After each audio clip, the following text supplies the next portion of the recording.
There's something that happens when someone asks you why you're still single. Maybe you felt it, that brief tightening in your chest, that moment where you have to decide whether to give the easy answer, the deflecting laugh, the vague, "I've just been busy," or whether to try, for the 100th time, to explain something that most people don't seem capable of understanding. And more often than not, you choose the easy answer because the real one is too complicated, because the real one requires them to see you in a way they've already decided not to. The real one sounds something like this: I know myself. I know what I need. I know what I'm willing to accept and what I'm not. And I refuse to perform a relationship just to make other people comfortable with my life. But you don't say that, because somehow, in a world that has made extraordinary progress in understanding human psychology, in recognizing trauma and attachment wounds and the complexity of emotional experience, there is still this stubborn, pervasive cultural assumption sitting at the center of everything, that being in a relationship is the default proof that you are okay, that being single, especially for a long time, especially as an adult, is a symptom of something, a problem to be solved, a wound that hasn't healed, a flaw that hasn't been discovered yet. And if you have spent any significant time single, you have felt the weight of that assumption, not just in the questions people ask, but in the way they ask them. The tilt of the head, the slight furrow of concern, the way a conversation about your life can suddenly shift from genuine curiosity to quiet pity without anyone acknowledging the transition. You can feel it.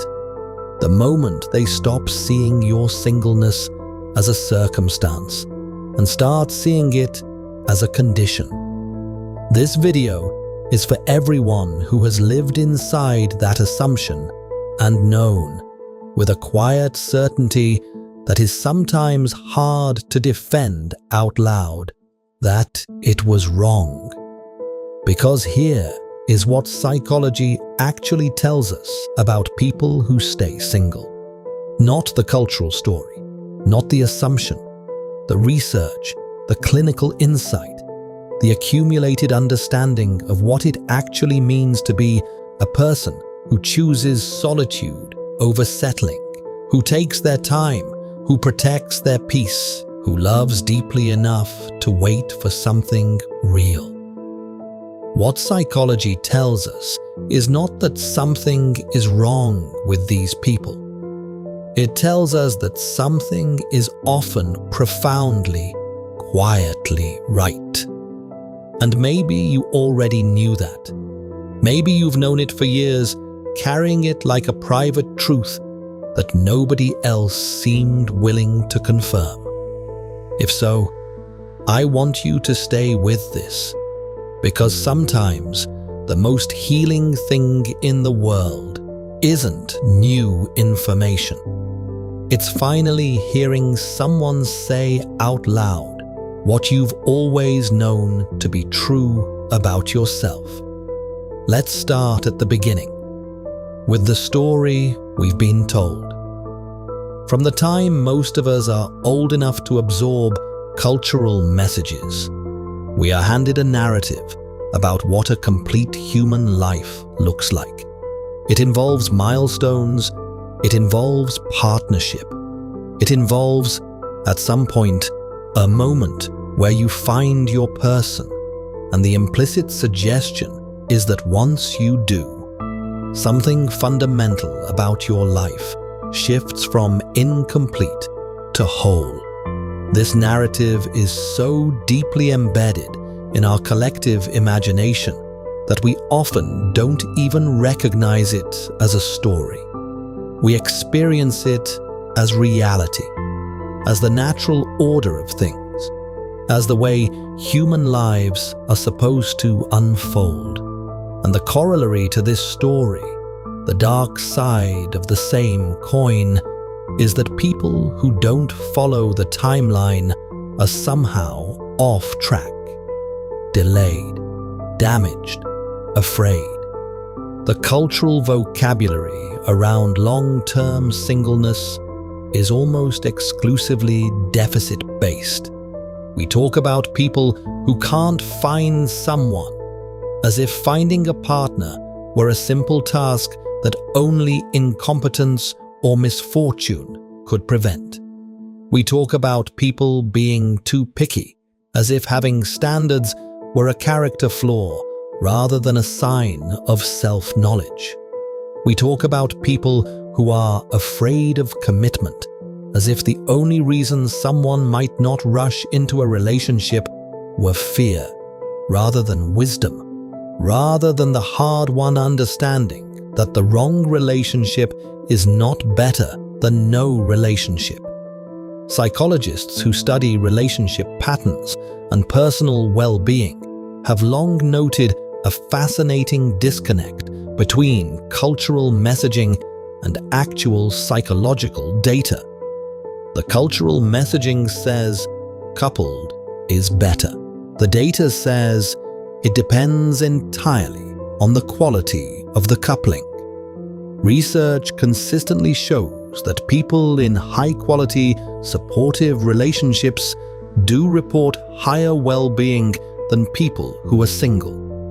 But people in low-quality, high-conflict, or emotionally depleting relationships consistently report lower well-being than people who are single and at peace with it. The variable that matters is not the presence of a partner. It is the presence of genuine connection, genuine compatibility, genuine emotional safety. If this is already starting to name something you've felt but never quite had the words for, please like this video and subscribe. It helps more people find their way to content like this. And we have so much more to explore together. People who stay single long-term, particularly those who do so with intention rather than despair, are often people who have understood this distinction at a very deep level. They have internalized something that many people spend years in difficult relationships slowly and painfully learning. That the appearance of partnership is not the same as the reality of it. That being with someone who is wrong for you is its own form of loneliness. A loneliness that is, in many ways, harder to bear than the solitude you chose. This is not a small insight. This is a form of emotional intelligence that takes many people decades and multiple heartbreaks to develop. And yet the people who arrive at it early, who hold it clearly, who organize their lives around it, are often the ones who receive the most concern, the most unsolicited advice, the most pitying looks.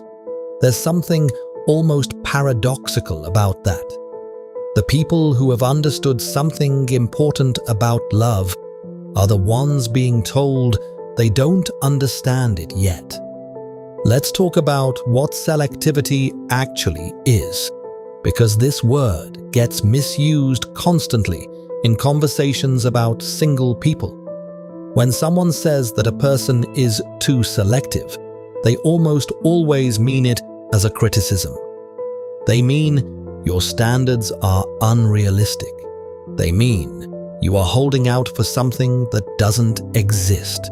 They mean you are letting the perfect be the enemy of the good. But selectivity, when it comes from self-knowledge rather than fear, is not a flaw. It is a form of integrity. People who are genuinely selective in their relationships are not holding out for a fantasy. They are not constructing an impossible checklist and disqualifying every real human being who fails to meet it. What they are doing, at a fundamental level, is refusing to enter into intimate partnership with someone they cannot genuinely connect with. They are refusing to perform closeness they don't feel.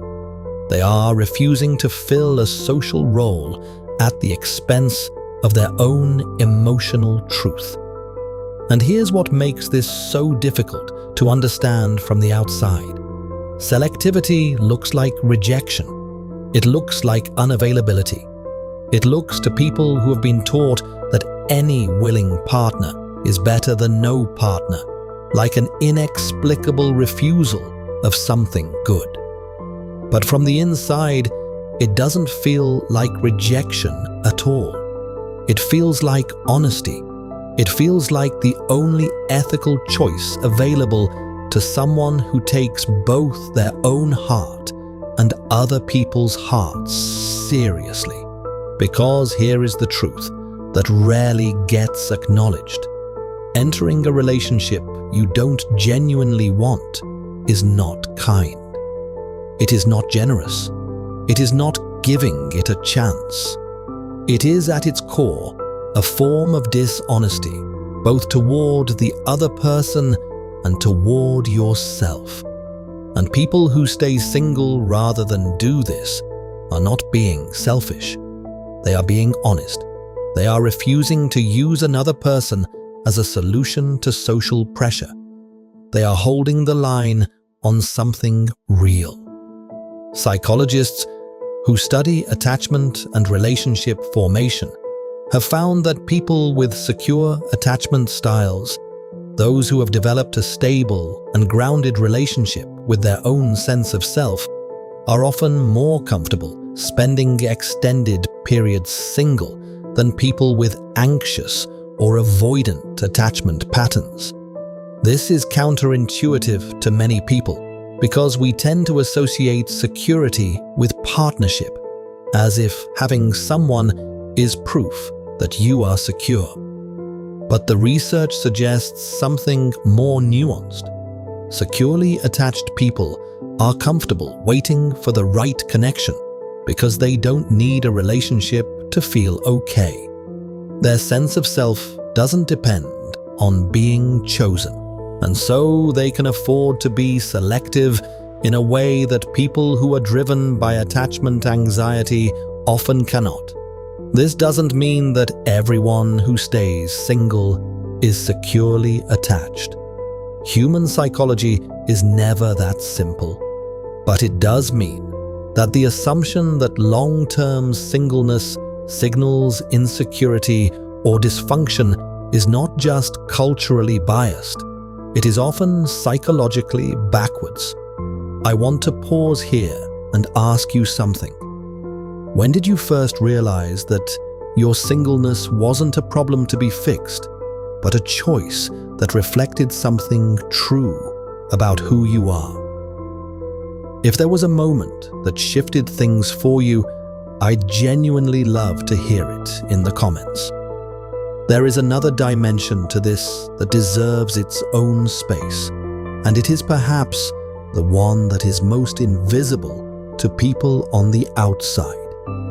It is the relationship that people who stay single have with their own inner life. One of the most consistent things that psychologists and therapists notice about people who are genuinely at peace with being single, not people who are suffering through it, not people who are using it as a defense mechanism, but people who have arrived at a genuine relationship with their own solitude, is that they tend to have an unusually developed relationship with their own inner world. They know themselves, not in the abstract, performative way that we sometimes claim self-knowledge in social situations, but in the deep, textured, sometimes uncomfortable way that only comes from spending real time in your own company. They know what restores them and what depletes them. They know the difference between solitude that feels rich and expansive and solitude that feels hollow and frightening. They know their own rhythms, their creative cycles, their emotional patterns, the kinds of environments and interactions that bring them alive, and the kinds that slowly diminish them. They have developed, through the practice of their own company, a kind of intimate familiarity with themselves that is genuinely rare. And here's what makes this psychologically significant. This kind of self-knowledge is not a given. It is not something that simply accumulates with age. Many people spend decades in relationships, moving from one to the next, and never develop it, because they never have to. Because there is always someone else's needs, someone else's rhythms, someone else's emotional landscape to navigate. And while that navigation can be its own form of growth, it can also become a way of perpetually deferring the more difficult work of sitting with yourself and learning what you actually find there. People who stay single, particularly those who do so with intention, are often people who have done this work, not because they are more disciplined or more evolved, but because their life has required it of them, because they could not outsource their emotional regulation to a partner, because they had to figure out, through direct experience, what it actually means to be okay on their own. And they discovered something that is very hard to explain to people who haven't experienced it. Being okay on your own is not a consolation prize. It is not a lesser version of being okay with someone. It is its own form of richness, its own form of freedom, its own form of strength. The philosopher Paul Tillich wrote about what he called the courage to be, the capacity to affirm your own existence in the face of the anxiety that comes with it. He distinguished between solitude, which he described as the glory of being alone, and loneliness, which he described as the pain of being alone. These are not the same experience. They are not even close to the same experience. And people who have genuinely chosen their singleness have often learned to inhabit the first while acknowledging the occasional presence of the second. They know that solitude and loneliness can coexist, that you can be at peace with your life and still feel, sometimes, the ache of not having someone to share a particular moment with. These things are not contradictions. They are simply the full texture of a life lived honestly. Now, let's talk about the people who didn't choose this, or who didn't choose it initially. Because not everyone who stays single for a long time began with intention. Some people were pushed into it by circumstances that were painful, disorienting, and not of their choosing. Betrayal, loss, a relationship that ended in ways that fundamentally changed how they understood themselves and what they were willing to risk again. And the journey from that kind of wound to a genuine peace with solitude is not a straight line. It is slow. It is nonlinear. It involves periods of grief and anger and longing and confusion, and sometimes the terrifying suspicion that maybe the cultural story is right. Maybe something is wrong with you. Maybe the reason you're still here, still alone, is because you are somehow insufficient. If you have lived through that suspicion, I want to say something to you directly. The fact that you were hurt and chose to heal carefully rather than rush into the next thing is not a sign of dysfunction. It is a sign of wisdom.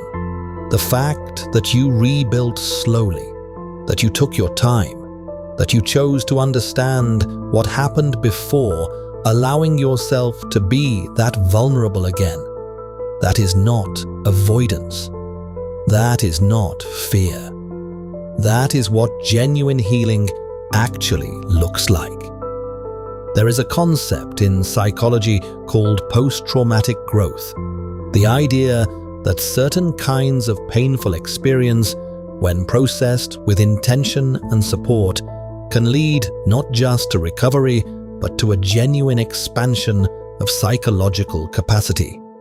People who have experienced post-traumatic growth often report a deeper appreciation for life, stronger and more authentic relationships, increased sense of personal strength, and, significantly, a greater clarity about what actually matters to them. They become more selective, not because they are broken, but because they have been through something that clarified their values in a way that comfort never could. Many people who have gone through painful relationship endings and chosen to take their time before entering another one are living in exactly this space. They have been through something that changed them. And the change is not damage. The change is depth. The change is a kind of knowing that they didn't have before. A knowing about themselves, about what they need, about what they can and cannot survive, about what they are and are not willing to accept. And the culture looks at them and sees someone who is still not over it. But what is actually happening is something far more interesting. They are becoming more fully themselves. What is something you wish someone had told you sooner about being single? Something that would have made the weight of that cultural story a little easier to carry. Leave it in the comments. Someone reading it might need to hear exactly that. Let's talk about independence, because this is another place where the cultural story and the psychological reality diverge significantly. There is a persistent assumption in our culture that people who enjoy their independence, who genuinely like being alone, who find deep satisfaction in the freedom to structure their own time and space and priorities, are somehow compensating for something. That their enjoyment of solitude is a defense mechanism, a way of protecting themselves from the vulnerability of real connection. That if they just met the right person, they would realize that what they thought was contentment was actually just a coping strategy. This assumption is, to put it plainly, condescending, and it is also, in many cases, psychologically inaccurate. Research on introversion, on what psychologists call need for solitude, and on the personality dimension of autonomy, consistently shows that there is significant individual variation in how much alone time people need to feel well, regulated, and whole. For some people, solitude is genuinely restorative, not in a vague, aspirational sense, but in a measurable, physiological sense. Time alone actually reduces their cortisol levels, actually restores their cognitive resources, actually allows them to return to the world feeling more present and more capable. For these people, structuring their life to include generous amounts of solitude is not avoidance. It is self-care in the most literal sense. And when someone who genuinely needs and values solitude enters a relationship that doesn't honor that need, the result is not fulfillment. The result is a slow erosion of the very qualities that make them who they are. The creativity, the inner depth, the capacity for genuine presence when they choose to be present. All of these things depend on having enough alone time to replenish.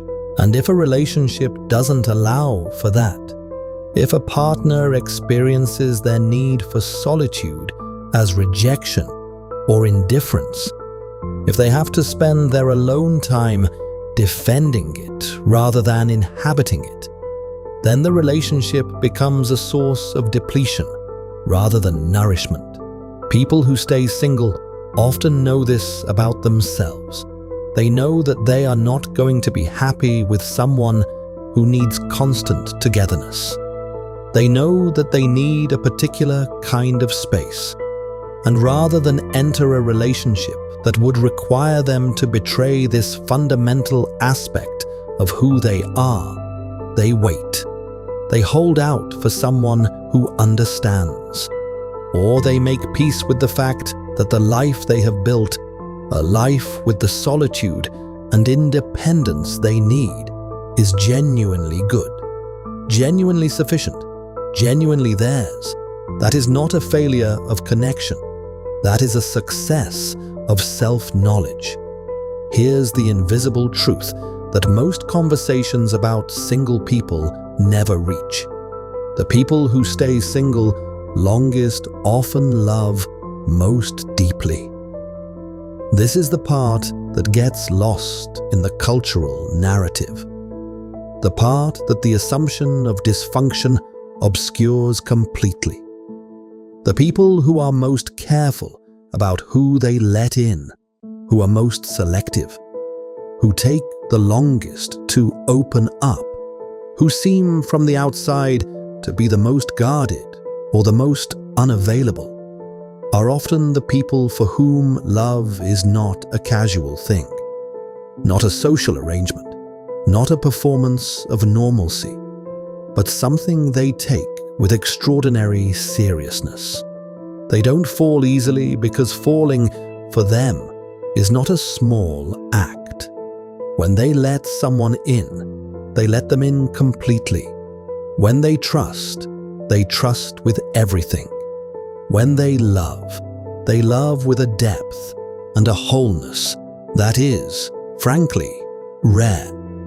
And because they know this about themselves, because they know what it costs them to truly open up, they are careful.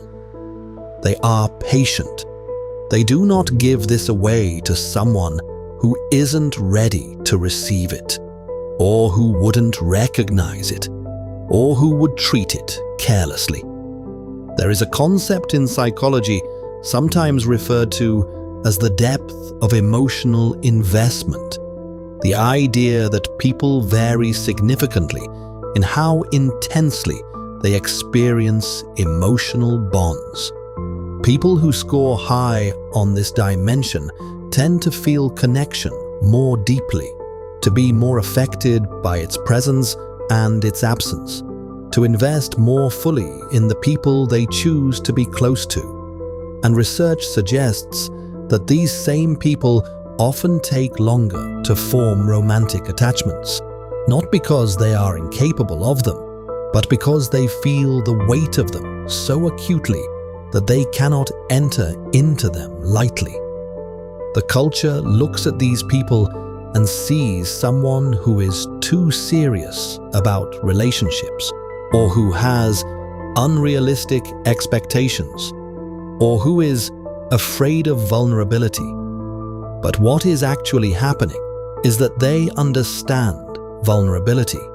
They understand exactly what it means to open yourself to another person. And they are not willing to do it unless the conditions are genuinely right.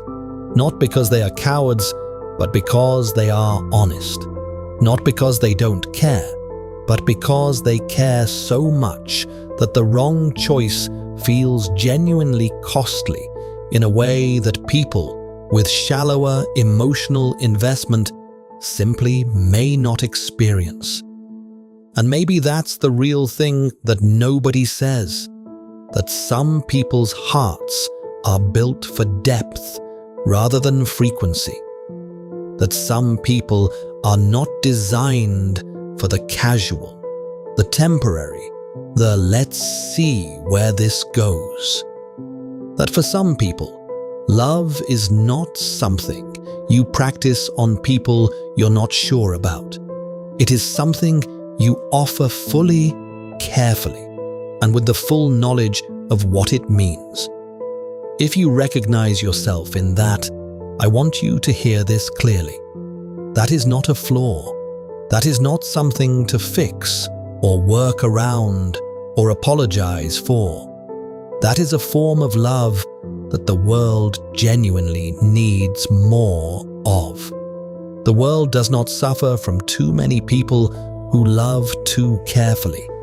It suffers from too many people who love carelessly, who treat intimacy as disposable, who move through relationships without fully understanding what they're doing to the people they move through. Your carefulness is not the problem. Your carefulness is the gift. Let's talk about something that doesn't get discussed enough in these conversations, and that is the relationship between staying single and personal growth. Because there is a persistent cultural assumption that growth happens primarily in relationship, that we become our best selves through the friction and challenge of intimate partnership. That being alone is, at best, a transitional state between one period of growth and another, a waiting room rather than a destination. And while it is absolutely true that relationships can be profound catalysts for growth, this framing misses something important. It misses the enormous amount of growth that is only possible in solitude. The kind of growth that requires extended periods of uninterrupted self-reflection. The kind that comes from building a life entirely according to your own values and discovering through direct experience what those values actually are.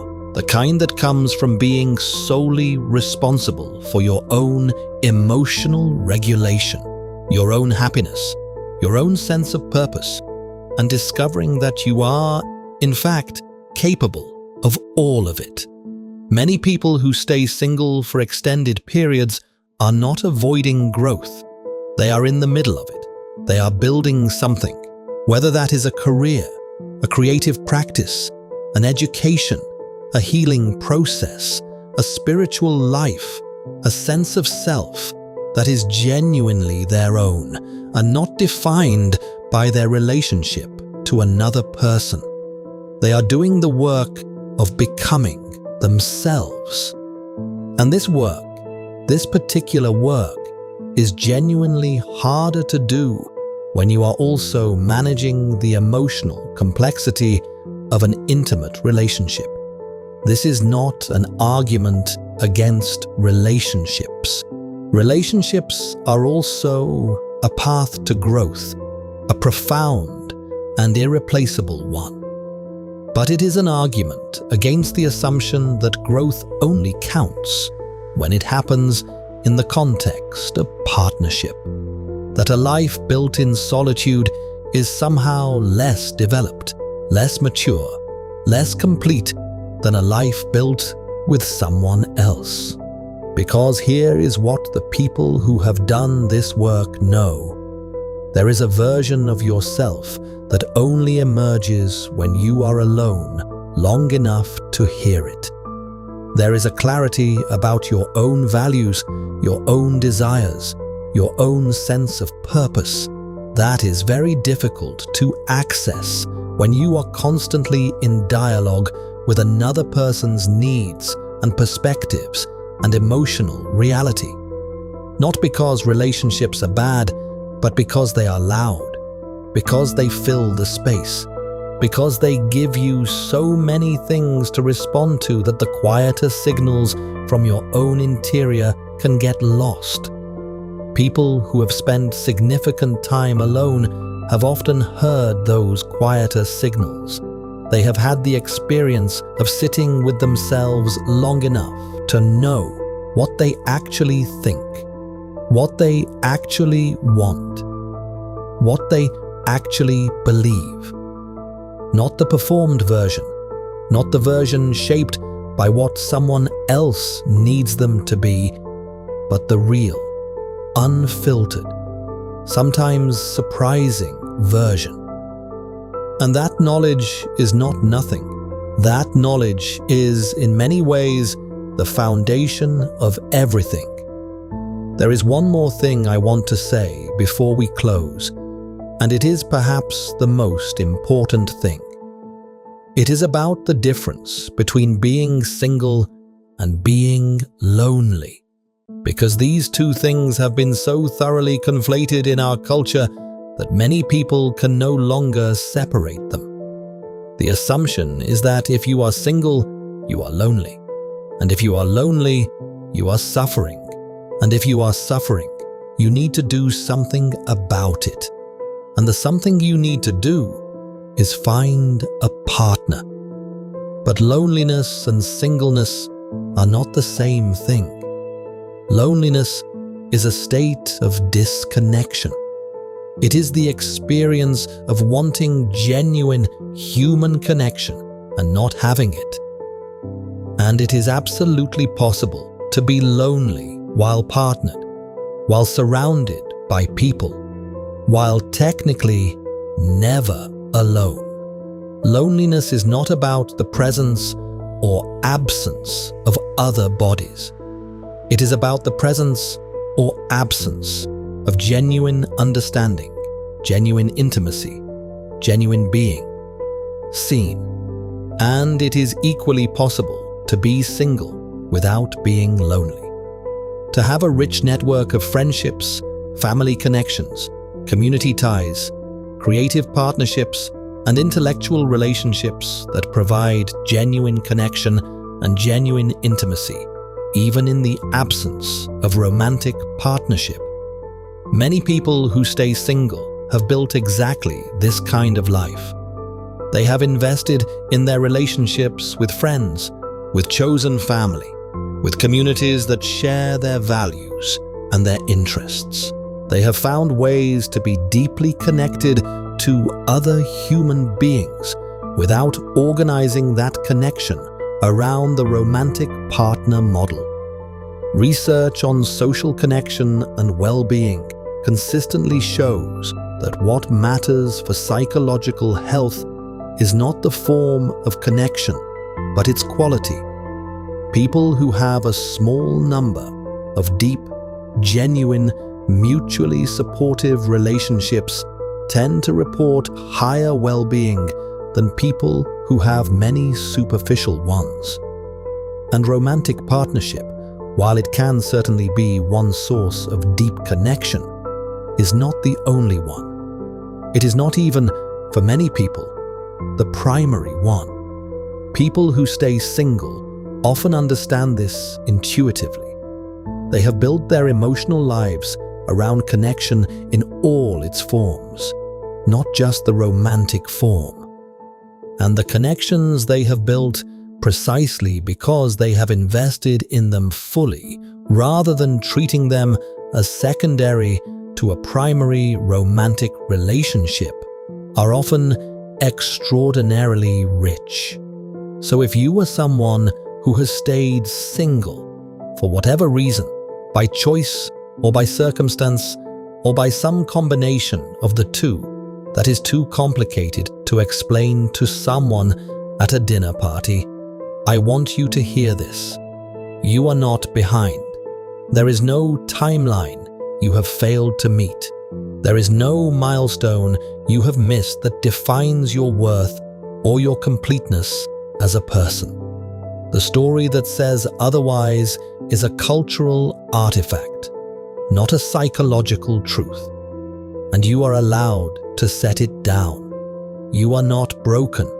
The care you take with your own heart, the selectivity you bring to your relationships, the standards you hold, the peace you have built, none of these things are symptoms of dysfunction.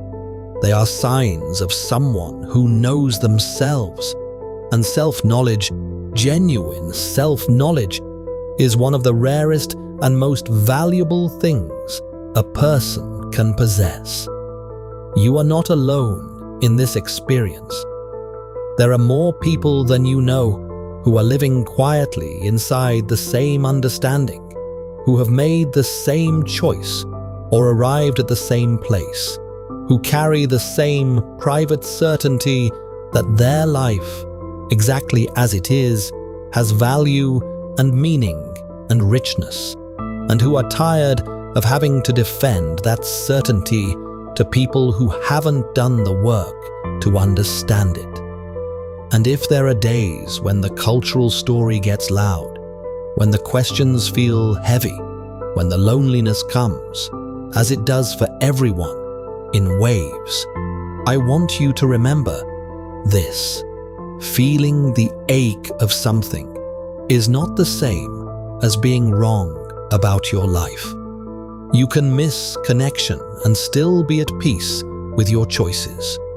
You can want something and still know that waiting for the right version of it is wiser than accepting the wrong one.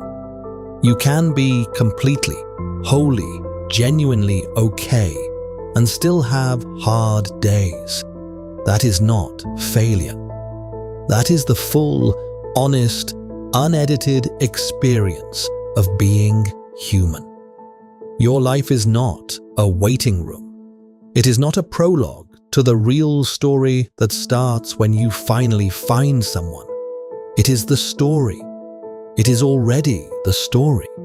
And the fact that you are living it with such intention, with such self-awareness, with such refusal to settle for something that doesn't feel true, that is not something to be pitied or worried about or fixed.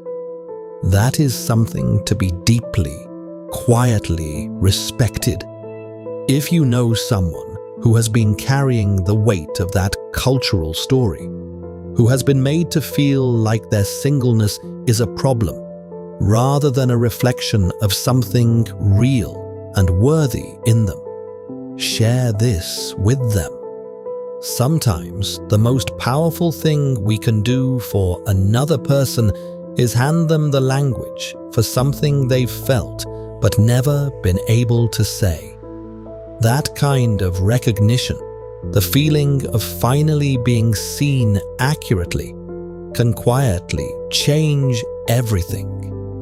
If this video helped you feel seen, if it gave language to something you've been carrying quietly for a long time, I hope you'll stay. There is more here for you. Subscribe, and we will keep going deeper together into the parts of human experience that rarely get spoken out loud, but that so many of us are quietly living. And if you feel safe, share something in the comments. Your story, your experience, even just the part that resonated. Because someone out there is watching this right now, feeling like they are the only one. And your voice might be exactly what they need to feel a little less alone. Thank you for watching. And if this exploration of identity and self-knowledge resonated with you, the video on the psychology of the child who raised themselves goes somewhere equally deep. It looks at how early self-reliance shapes the way people know themselves, trust themselves, and move through the world. And it may illuminate something you've never quite had words for either.